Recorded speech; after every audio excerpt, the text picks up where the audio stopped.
Ladies and gentlemen, in the main event, all the winner by unanimous decision. Mina's house. Mina's house. Mina's house. Mina's house.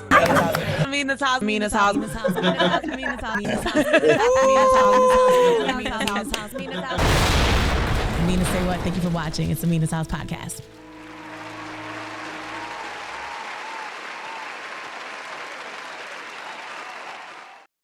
It is the Mina's House podcast. I am Mina Say What here with another edition. I'm talking to a friend who's been through so much in life, but he's here. He's making it. Yeah. Some days he's good. Some days he's not. Friday is here. Yes. Philly Zone. You know what up? I feel like I had to introduce you like coming to the stage. What's your height? 6'2", 6'3". Something like that. Hailing from Haiti. We give you Philly Zone Friday. Oh, for sure, man. We outside, hometown. Because you know, your journey has been one of like a boxing match almost, right? Where you had to fight your way through and it's been ups and downs. Yeah. And you're really in your champion season right now. Yeah. But they say like heavy is the head that wears the crown. Yeah, for sure. I literally wanted to hug you when I found out your father had passed away. Yeah. And you and I have a relationship where I know how much he meant to you. He's the reason why you started doing music. He was a pastor. Yeah. You know, you sang in his church. Mm-hmm. And then you were on tour, too. Yeah, for sure. So I was telling people on air, reach out to him, send him love, send him encouragement. And now your sophomore album is out. How has that, like, journey been, that roller coaster for you? It's been a crazy roller coaster, you know what I'm saying? Like, I'll say, like, since I came in this game, it's just been, like, win after win. You know what I'm saying? And I was moving around so much. But, like, when my dad died, it really, like, everything, like, slowed down. Like, I finally had time to sit. You know what I'm saying? So it's been, like, since then, it's just been, like, a long journey. Even making this album, it was, like, there'll be days I didn't want to record. Like, my last album I made, like, in, like, a month or two. You know what I'm saying? But this album, it took me, like, a year. 15 months, you know what I'm saying, because all the ups and downs I was going through, you know what I'm saying, and I was just trying to find like the pain and how I could turn it right into the music, you know what I'm saying. At first I couldn't really do that, and then I finally like found peace of what I wanted to give to my fans, and I knew it was a lot of people that was going through what I'm going through. As you could see, like the biggest record of the album is Proud of Me, you know what I'm saying, and resonate with a lot of people that lost their mom, their dad, their aunts, their grandma, so for sure. You were on tour with Buju Banton at the time, right? Was that I was tour? On my own tour? Your own tour. Yeah, I went on tour with Buju after that. Right. But that was my own tour. Like, but you didn't stop, bruh. Did you I couldn't stop? Nah, I couldn't stop. You know what I'm saying? It was like the craziest thing because I knew my dad wouldn't stop. Like, I seen him go through the worst. You know what I'm saying? I see him go through worse and get up every day. You know what I'm saying? And it was like you said, heavy is the head that wear the crown. It was like I just know who my dad was. He wouldn't want me to stop. You know what I'm saying? Because I was just looking at it like he gone. Now it was really all on me. You know what I'm saying? I got to take care of my family. I got to make sure the bills is paid. And I got to make sure we good. You know what I'm saying? So if I stop here, I don't think he would want me to stop. So I just kept going. You're one of 5? Yeah, I got 4 brothers. Yes. Yeah. So you're the youngest. Yeah. So why do you feel like that's on you? I don't feel like it's on me. I just feel like God raised me up where I'm the one that's, you feel me? Yeah. I'm the one that's making ways for everybody. And there's nothing wrong with that. That's just how, you know what I'm saying? I feel like I'm the chosen one. So it is on me in a way. You know what I'm saying? Even though my brothers do what they need to do and they're always going to be there, but I know, like, I put my family in a position. Like, I put my mom in a new house. Yeah. So that's the bills I got to pay for my mom and my dad. You know what I'm saying? So just like that. And I also think that, and we talked about this last time, I feel like you're continuing what your dad is doing. He preached for a living. He's a pastor. And you're preaching in a whole different way. Yeah, for sure. So it's like that has carried down to you. You will always have that from him. No, for sure. The ability to like connect with people and reach them and deliver a message and make them feel uplifted. Yeah. It's special. Yeah, thank you so much. I couldn't listen to your whole album because I was crying. For real? And I just felt like I had such a range of emotions. I'm like, I'm happy. I'm the baddest in the room. I'm in love, you know. And then then the songs where I could feel your pain. Yeah. It was difficult for me to listen to because I lost my father when I was 13. Rest in peace, yeah. And it's something that never gets better. I mean, even 20 plus years later, I still think about certain things. And it's funny, you mentioned the Meek Mill song. Yeah. When he said that my dad isn't going to be, I said I wasn't going to cry throughout the whole podcast. But when he said my dad isn't going to be there to like walk me down the aisle, that line, because I think about that, nah, for you know? I'm sorry. No, you're good. You're good. Sorry for your loss. How am I for doing sure. it? Yeah, No, I'm sorry for your loss. How am I doing it? But you're strong, you know? Yeah, for sure. Like, I just think that you've connected with a lot of people. Yeah. And we thank you for that. Thank you too. Yeah. For sure. I just know, you know what I'm saying, growing up, I remember like when my grandma died, and it was like Jamie Foxx, he had a song called like I Wish You Were Here. And he was like the first R&B singer I heard write about something like that. Maybe there was, but he was the first person I heard. Yeah. And I never forgot about that song. And like that song meant a lot to me, and I love him till this day. You know what I'm saying? I love Jamie Foxx just for that song, even though he has more songs. So growing up and just seeing what an artist could make that could resonate with something I'm going through, I know that I got the same impact right now. Yeah. You know what I'm saying? Like, I could have went on this album and just covered it all up, you know what I'm saying? But I'm like, I got to put it all out. And you feel me? Like, I got to cry on this whole album because it's people going through the same thing, but they don't know how to, like, express it. You know what I'm saying? And the only way they're going to be able to express it is through my music. You know what I'm saying? For sure. Did you ever want to just stop? Like, I don't want to, like, I'm not doing this. I can't record this album. This is not something I could do. Nah, I can't stop. You know what I'm saying? Like, just the person my dad was, if I had a different type of dad, I probably would be able to stop. But the man that he was and the man that I watched, you know what I'm saying, I wasn't going to be able to stop. He never stopped. You know what I'm saying? My dad never stopped, bro. Like, I couldn't be able to stop. I don't want to harp too much on the pain because there is love on the album. You know, there's also appreciation, friendship, people who have been holding you down during this period. Yeah. Who have been those people for you to kind of get you through all of this? My mother, you know what I'm saying, for sure. And just my brothers. Like, I stay close to family, you know what I'm saying? Every time I get the chance, I'm just chilling at the crib with my brothers, you know what I'm saying? My cousins and my mother, you know what I'm saying? And I get through it with them, you know what I'm saying? I love how your mom is on the album and she's speaking Creole, and my man's Haitian, so I had him translate. And basically she says, when you're in the dark, you can't look left, you can't look right, you can look up. So you look up at God. Yeah. What are some of the things that your mother has told you that has really helped you throughout this time? Because it seems like from just listening to her words on your albums consistently, she's such a wise woman. Yeah, I'll say that's the main thing. Like it's gonna be hard. Like, I'll say when you lose somebody, my mom just tell me, like, it's hard finding understanding on this earth. You know what I'm saying? You only gonna find it when you look up. Like, you know what I'm saying? And as time goes by, you start understanding. Like, even like the Meek verse, like when some people might lose their parent when they like kids.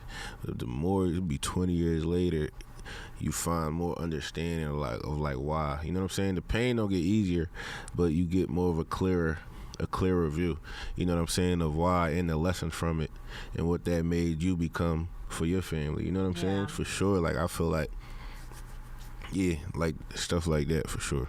Yeah. So there's a Haitian artist on there. Yeah. And we talked about your mom being on there as well. And then you have Haitian music on your album. For sure, yeah. What made you even do that? You know, everybody know I'm Haitian, so on the last album, I did like 2 lines on Done For Me, and like the Haitians was just like, damn, like this the first time we got put in front of like the world, you know what I'm saying, in a long time. I'll say since like Wyclef or you feel me.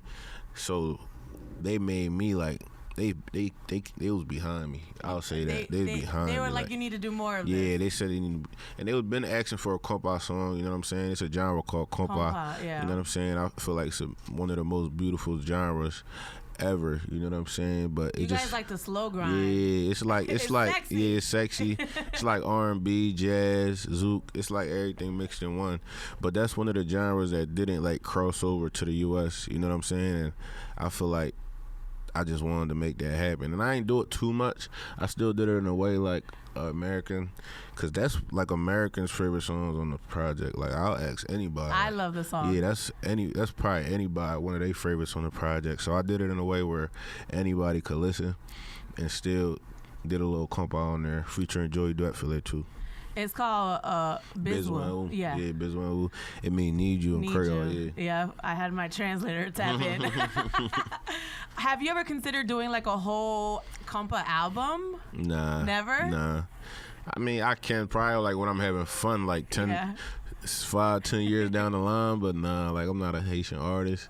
I'm not a compa artist, you know what I'm saying? I'm everything in one, you know. Yeah. I was wondering, you know, we put a little Meek Mill on a compa song.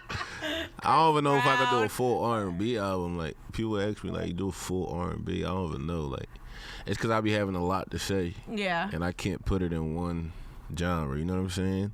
I never understood how, like, artists, like, do a whole R&B album. Like you just talk about one nigga the whole album, or one girl the whole album. Like, yeah. Nah, that's a lot of shit that be going on in my life. Like, I gotta put it all in the, you know what I'm saying? Do you have a girl? I feel like you're singing to someone who's been there for you. Nah, I be chilling. Everybody got somebody. Okay. You know what I'm saying? So I got a nice young lady, you know what I'm saying? Okay. I could go to, for sure. I love that. Yeah. And she's been helping you during this time. Oh, yeah, for sure. I hear it in the album. You be putting it all out there. That's what I love about you. Nah, for sure. What's your favorite R&B joint on there?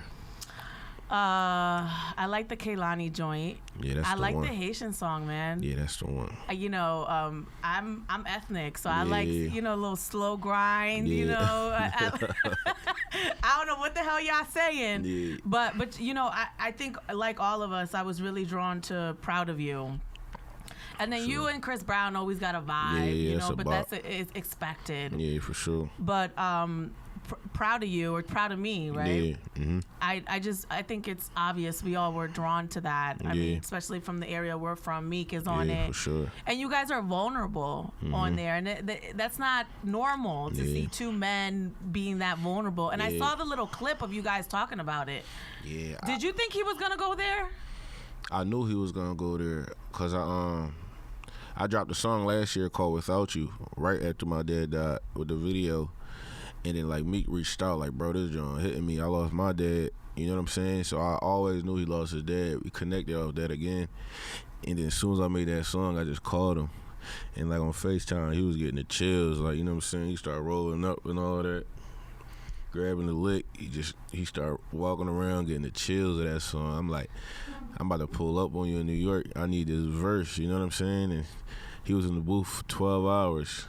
I saw that. 12 hours, you know what I'm saying? Because he was having writer's block. It's hard. Yeah, you know what I'm saying? That happens as writers. Like, he told me he ain't write like a full record in a minute. And he just stuck in there. Like, we left the studio 11 a.m. We came there 11 p.m. You know what I'm saying? So that was just it's a crazy record because while I was just saying this, like, coming where we come from, we don't usually put value on our fathers, you know what I'm saying? It's always songs about our mothers, you know what I'm saying? Because a lot of us where we come from don't have fathers in our life. So I think this is the first song where it's like we really putting value on our fathers and how it feel to not grow up without one, and how it feel to grow up with one and losing them. And it's still the same pain. It's no deeper. You feel me? Like, losing it, having it your whole life, and then growing up as a man and losing it is the same pain as not having it as a youngin'. So I think this is the first song just putting value on fathers and hip-hop culture, period, like on some Tupac vibe. Well, yeah, that, and then you guys also being honest about your feelings. Yeah. To just be in a room and talk about it, you know. Sure. What do you remember about your dad, like the good things? Because that's when I'm in like oh my God, I lost my father. Yeah. I think about there's one message Like, we were sitting in a room. I don't even know where we were. We were in the bed, and he had those funny glasses with the big nose. Do you remember those? For sure. That's like the memory that I have, the good fuzzy one. Yeah. What do you have from that? I got a lot of memories about my dad. Like, you know, like my dad was like a real stand-up guy, you know what I'm saying? I ain't never seen my mom work. Wow. You know what I'm saying? A day in her life. And not even saying my dad had it. That's just how he thought. You know what I'm saying? Like, as soon as he had us, it was like, I need you to take care of these children. I don't even want you balancing. You know what I'm saying? Just focus on these children.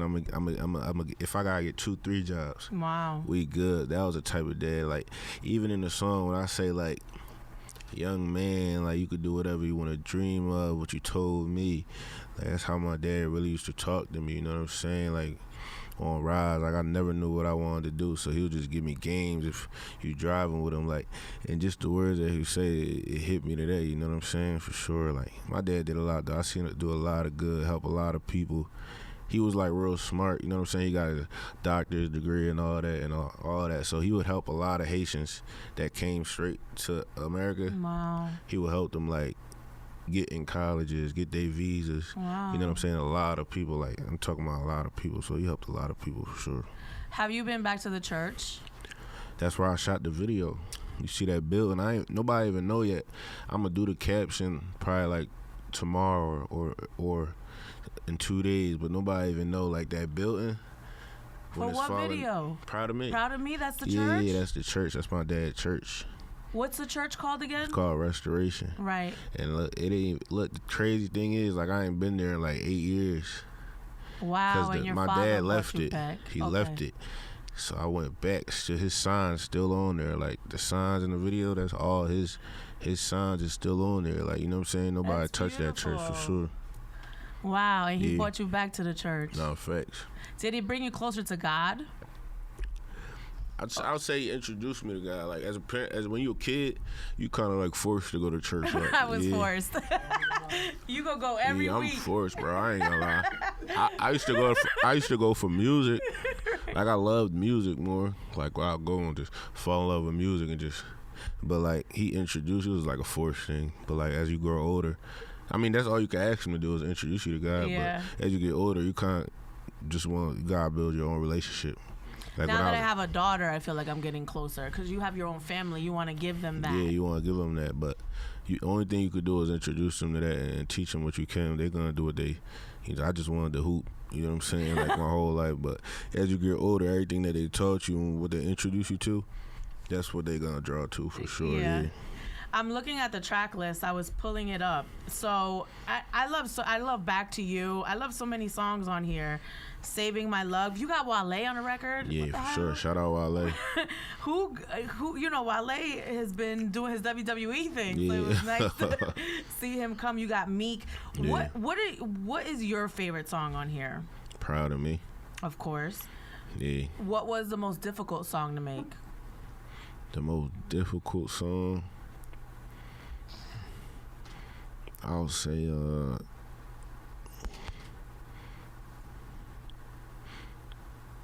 Without You. I love Without You. Yeah, that was like right after my dad died. Even if you hear like the emotion in my voice in that song, that's like real tears on the song for sure. I love that one. Yeah. There's so many on here. Yeah. How about the easiest song to make? The easiest song? Like, it just came fast. Most of the songs come fast. I know that for you. Yeah. I'd probably say Proud of Me. Really? The hardest song to make was easier. No, the hardest one was Without You. Oh, your favorite song was the easiest. Yeah, because it was like when I started producing that song, it was just like it was just like a therapy session. You know what I'm saying? I didn't even think. Like, I was just going. Mm-hmm. I was just going, and when I played it back, I probably did that song like an hour. And when I played it back, I was like, damn, it was like a therapy. Like, I needed that. You know what I'm saying? I needed to hear those words that I was saying. You know what I'm saying? For sure. What do you do now for therapy? I'll be chilling. I'll probably pray. I'll be praying. And, I understand it now. I don't feel like I need therapy right now. I probably will, but I understand it now. I'm not in a like a stage like last year when I was like, wow, like yo, this shit like, you feel me? It's the same pain, but I understand it now even more. Yeah. I wanted to talk about your journey through music and through life, because at 4 years old you started instruments. Yeah. So you started playing instruments at 4. You start singing at 6, if I recall. Yeah. I started. My dad had a piano in our house, and I just wake up every morning and like bang it. You know what I'm saying? Like, he was like, yo, this little nigga keep banging on it. You feel me? And then he was like, yo, I gotta like put him in a lesson at least. Like, you know what I'm saying? So that's when it started. Like, he put me in a lesson like 4. It didn't even last long, but because I was like a real bad kid, it didn't even last long because I was being real bad. But it stuck with me since, and I just was playing every day. You know what I'm saying? So then I started singing like 6, 8. Did my first solo at like 10 at church. At the church, okay, yeah, right. Yeah, I was leading like at the big choir. I was leading like the growing choir at like 10. You better go ahead, Fridayy. Yeah, at 10 years old, leading the choir. Yeah, and that's when they was like, everybody was like, yo, this little nigga crazy. And then your first song you wrote when? 14, 15, 8th grade, 9th grade. Who does that? Because you got to think, like, when you in a church, when you like a musician, it's like I played everything. So it's like when I got to the studio, it was like mine. It's like, you know what I'm saying? Yeah. Like, it's not like a singer going to the studio like, yo, what's going on here? It's like I already played every instrument. And then my cousin, he had a studio, so it was like all he had to do was give me the laptop and I could make, you feel me? I could play the keys, play the bass guitar, and then just sing on the track. You know what I'm saying? So I noticed you produced this album too. Yeah, which you produced. Except for like one song, but I produced every song. Shout out with the help of my friends, Mon Brew, Fortune, Kareem. You know what I'm saying? Yeah. For sure. So the first album you produced the whole thing. The second album you produced the whole thing. I'm gonna ask you again. I asked you this time. Are you open to allowing anyone else produce a whole album for you at this point? Nah, never. What's it gonna take, Fridayy? You know, like, I got my own sound. I know. Like, you know, like it'll be people like, yo, you should get in with this big guy. It's like I got my own sound. Like, I gotta be in my, you know what I'm saying? I think that's why my sound is so different, is because I'm 100% creating it. Like, it's nobody leading me. Like, you know what I'm saying? I'm leading the whole room to me. You know what I'm saying? It's amazing to me, all the different elements that you pull into your music. Like, I hear the choir, I hear the gospel, I hear the R&B, I hear the hip hop, I hear a pop, you know. Yeah. It's just incredible what you've built. Yeah. But so it's rare, like, for me to, like, the songs that I did, it was 1 or 2 songs on this project that I just took. And shout out to Daniel Church, he was an amazing writer. Like, that was like the first song somebody sung. Like, he made it for me, and I was like, what song is that? That's actually Shotgun with Wale. Shotgun, okay. Yeah, he made, once I heard that, I'm like, you in my, you know what I'm saying? And he was locked in with me for like 2-3 months before that. I did see that on here, okay. Fortune, Daniel Church. Yeah. Okay, we're on No, there. yeah, for sure. But I think it was because he was locked in with me for 3 months. So he kind of like knew me like as a person and knew what you know what I'm saying, my cadence. And he made that song probably like the 3rd month we was locked in. And I took that song. I need that. Yeah. So you got the 3 Grammy nominations. Yeah. What is next? What are your goals? Tour. Again? Oh yeah. You love touring. Oh yeah, that's where I feel the best. Purpose. I went to your show. It was crazy. Which one the you Haitians, went to? The one in Philly. New York or Philly? Yeah, and they bring Which out one? flags. The one that you on did my tour. Yes. Okay, yeah. They bring out flags. They know every word. Yeah, for like, sure. You really got the Haitian community. Yeah, I love tour. That's where it's like, that's where it's purpose for right there. You really get to see who buying the music and touch them and like see their reactions, and you know what I'm saying? And it's just a beautiful moment. Like, you know what I'm saying? It's crazy. Tell me about the Haitian community in Philly. Because we hear a lot about the other different communities, but there's such a strong Haitian community here. Yeah, it's a strong Haitian community in Philly. You know what I'm saying? I grew up with them my whole life. It's like a tight community. Everybody know everybody.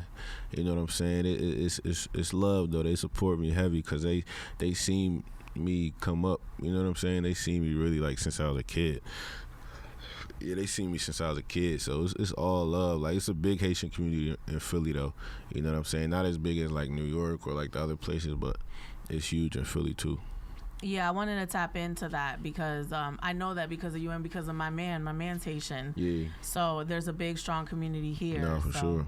And so your next thing is touring. Yeah. And then another album? That's what I'm excited for. Just tour and, like, you know, I'm excited every day. I ain't gonna lie. What are you proud of most? I'm proud of this album, man. You know, I'm proud of this album. How about you, though? Yeah, I'm proud of With me. you? Yeah, just making this album. I'm proud of me just being able to keep like a like straightforward head on. You know what I'm saying? And not, you know what I'm saying? I feel like this moment, a lot of people will fall back. Like, it's a lot of artists that, and that's okay. You know what I'm saying? Ain't nothing wrong with it. You know what I'm saying? But I look at this music like my purpose and I'm saving people by the day. You know what I'm saying? So a lot of artists that go through what I go through, you might see them take a 2-3 year break. You know what I'm saying? And I thought of that. But I'm like, nah, this is purpose. You know what I'm saying? This somebody lost their dad yesterday, and they needed to hear proud of me. Yeah. Niggas be alone, bro. Niggas be alone. So it's like, you fuck around and be alone. You might about to off yourself. Yeah. And then you hear a record, and it's like, oh, I'm not alone. You know what I'm saying? It just get you back up. Like, damn, I ain't alone. Somebody going through this with me, and that just saved somebody's life. You know what I'm saying? So that's how I look at my music. What's up with the hat? I see you wearing a lot of hats like this. No, this some rabbit right here. You know what I'm saying? It's some rabbit. Rabbit. It's some rabbit. Look, I went to Wyoming. What? I did Not the rabbit. I went to Wyoming. I did a song. I know that was random, but it's like in your face. It's some rabbit, you know? man. Some real rabbit. Why do you keep wearing hats like real this? Expensive. You know what I'm saying? Just because nobody else Can is. I touch it? Yeah, that sounded nasty, but whoa. You good. It's nice, rabbit. Nah, for sure. See, I buy faux fur. So For I don't know what rabbit is. Nah, I like this head though. Yeah. I feel like nobody wearing it. No one. And it remind me of some, like, you feel me, some fly 80s. You feel me? Yes. I like this joint though. Are you buying a lot of jewelry? Because that's what the music says. Yeah. That's how you're coping. Yeah, I love jewelry. I thought you were going to say that when I said, what are you using as therapy? I thought you were going to say, like, shopping. Nah, therapy. Shopping, not therapy. It's just like it's not therapy. It's just like, how can I explain it? It's like a trophy. It's like a trophy. It's like a Grammy to me. Are you investing? What are you doing with your money? For sure. Yeah, for sure. We invest in right ways. You know what I'm saying? I really invest in myself. You know what I'm saying? I know that's right. I want to bet on myself and put it right back into me. Like, I ain't one of them artists that, like, the label gonna do what they gonna do. I get my bread and put it back into me. Yes. I be scared to invest, but I got some vibes. I do trucking. I'm in trucking. I'm really into trucking right now for sure. You know what I'm saying? I'm in that, like, getting money rolling in there. Mm-hmm. But right now I'm really investing in me. I love it. Fridayy, sure. Thank you so much for your time. No, I appreciate you. I appreciate you even doing this because I don't know how I would. You know, it's been 20 years. I'm sitting here crying. It's one of those things where, like, it's hard to push forward. And I think that your strength is really admirable, you know? Nah, thank you so much. I appreciate it. And your dad lives through you. Nah, I said that last time. Yeah. It's crazy. Literally, he's living through you. Yeah, man. If you look, we #2 trending on YouTube right now. Yep, and then for the my album. Dad, rest in peace, my dad. The album, top 5 all genres. You know what I'm saying? And for everybody we lost, man, for sure. Some days I'm good, some days I'm not, but today we're good. Thank you, Fridayy, for checking in. It's Mina Say What, the Mina's House Podcast. Thank you for watching.